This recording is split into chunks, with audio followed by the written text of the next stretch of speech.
I want to address something that's been in the news over the last couple of days, and that's the situation in Ferguson, Missouri. I know that many Americans have been deeply disturbed by the images we've seen in the heartland of our country. I want to express our nation's deepest condolences and most heartfelt sympathies to the family of George Floyd. A terrible event, terrible, terrible thing that happened. I've already tasked the Department of Justice and the FBI to independently investigate the death of Michael Brown, along with local officials on the ground. I've asked that the Department of Justice expedite the federal investigation into his death and do it immediately, do it as quickly as absolutely possible. It's a local situation, but we're also making it into a federal situation. The Department of Justice is also consulting with local authorities about ways that they can maintain public safety without restricting the right of peaceful protest and while avoiding unnecessary escalation.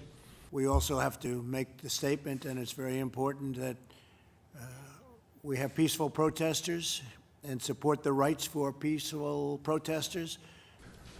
There is never an excuse for violence against police or for those who would use this tragedy as a cover for vandalism or looting.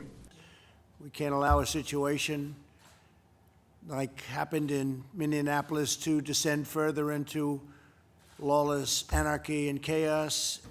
There's no excuse for the kind of violence that we saw yesterday. It is counterproductive.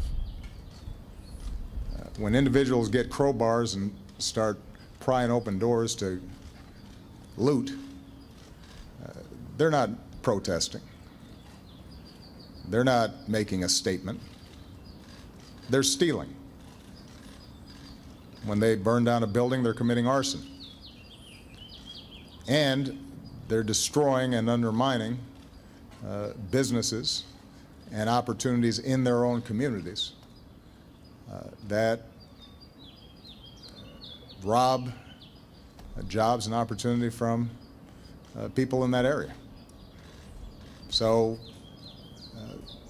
it is entirely appropriate that the mayor of Baltimore, who I spoke to yesterday, and the governor, who I spoke to yesterday, work to stop that kind of senseless violence and destruction. That is not a protest. That is not a statement.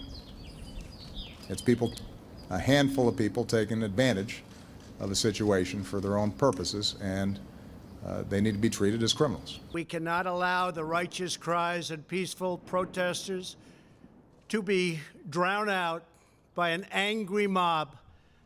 The biggest victims of the rioting are peace-loving citizens in our poorest communities. And as their president, I will fight to keep them safe. I will fight to protect you. I am your president of law and order and an ally of all peaceful protesters.